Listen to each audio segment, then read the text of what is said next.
Could you start out by introducing yourself? Yep. Luther Elliss, defensive line coach, University of Idaho.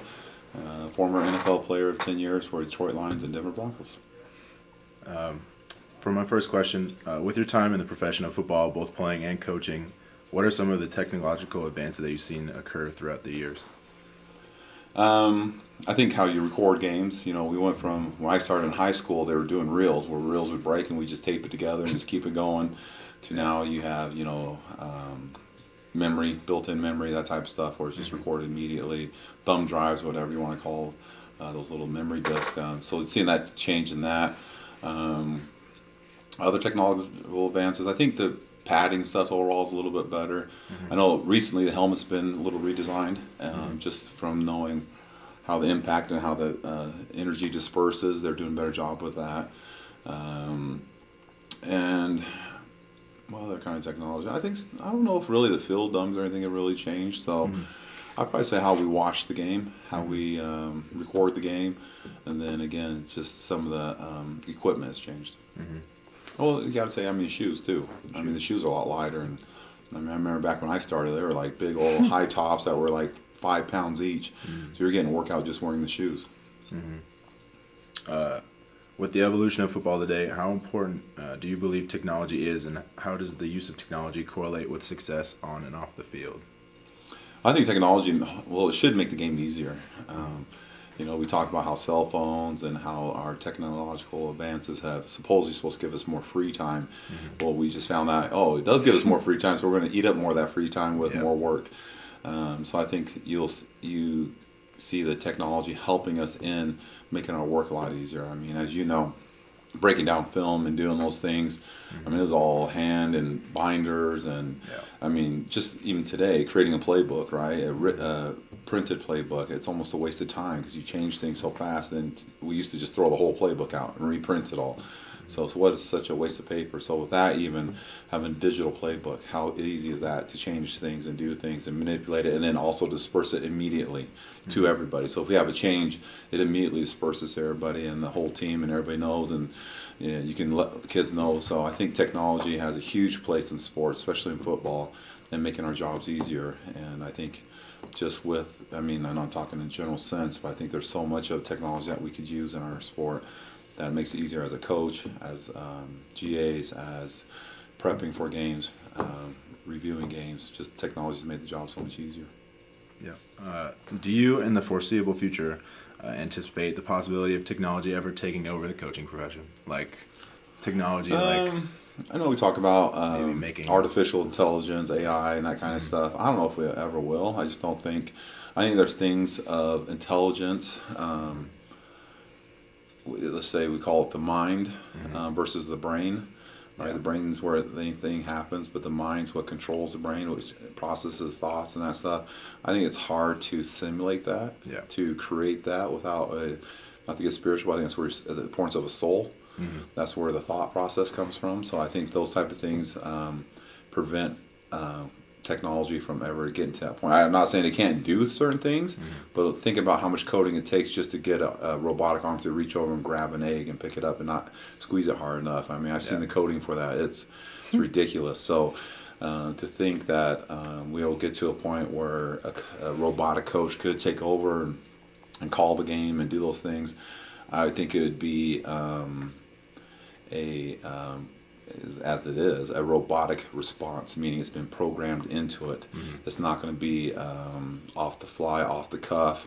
Something happens and it's just a little chess match. I don't think that a chess match is there per se, because it's all pre-programmed into it.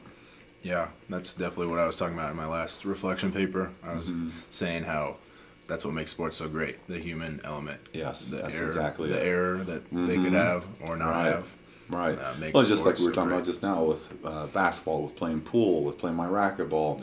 You could hit a shot 10 times. Not 10 times be a great shot, but that one that you miss, all of a sudden it's like, why? Like I feel like I swung the same, I set up the same, I feel the same, I release the same, and it doesn't. So I think the human element is exactly what you can't replicate in the robots. Even though we'll try. I know they're trying right now because they're trying to add error in there and that type of thing. But I just think going back to even more the spiritual side, the soul aspect is what makes us unique and different. In what ways do you use technology to your advantage in order to stay ahead with the competition?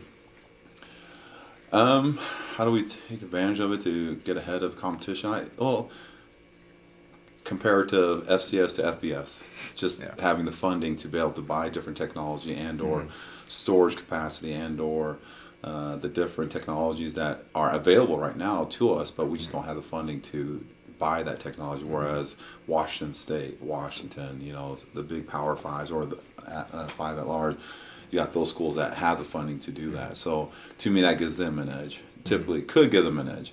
Now, do a lot of these coaches use the technology to the greatest ability or what it can truly do? I don't think so. I think a lot of coaches buy technology thinking it'll be cool to use, but I think we're such creatures of habit that we go back to the way we know and what we know how to do it. And that's why you see still today tons of paper and stuff as we, getting ready for our game, but when we game plan. Think about how much paper we use and how much we waste when it could easily be done on the iPad and everything's processed on the iPad, PDFs and things of that nature, and or it's changed out quickly. But because that's how we're comfortable doing it, that's how we do it, we have the technology to overcome that. So I think right now technology, I don't know if there's a tool out there that only we could use per se, because most time is, when you think about companies inventing the technology, like a huddle, they want everybody to use it because that's how they make money. So they're not just going to say, hey, Idaho, you just use it and give us, maybe in a testing or prototype phase, but even that, I think they would want more schools involved with it. So I think it's actually being able to afford to buy the technology that's available to you and then actually using the technology. Just another example is we have Jump Forward. A great tool, but hardly any of us use it. And it's been around for like 5 or 6 years.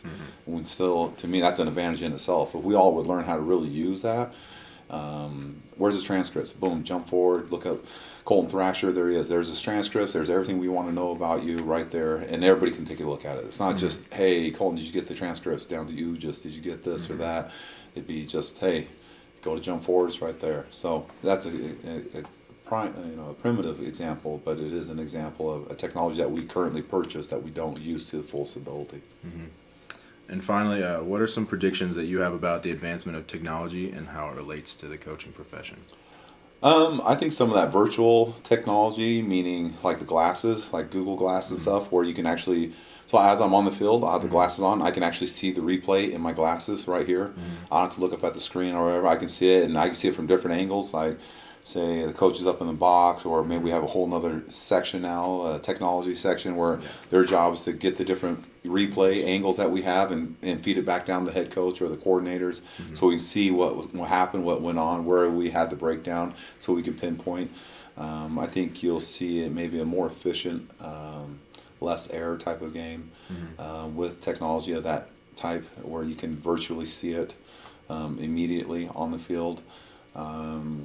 I think it's going to be great for the players too. They'll probably be able to see in their helmets, right? As I'm saying, hey, Colton, that'll be built into the visor. It's almost, what's that movie where they kind of predict murders and stuff and they wouldn't arrest the people before they commit it with, oh my gosh, Tom Cruise. Anyways, there's a movie where it's kind of a similar thing.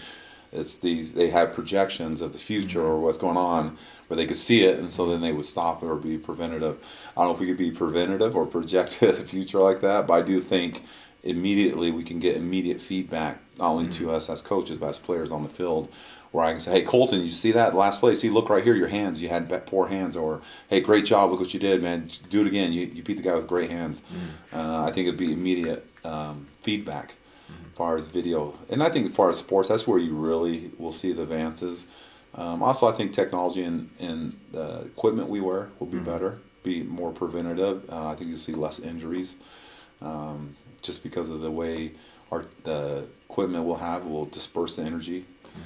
Somebody gets hit or a certain thing, or maybe it looks like it should be a blowout of the knee, but the pant leg hardens or it stiffens up to help offset that. So. Yeah.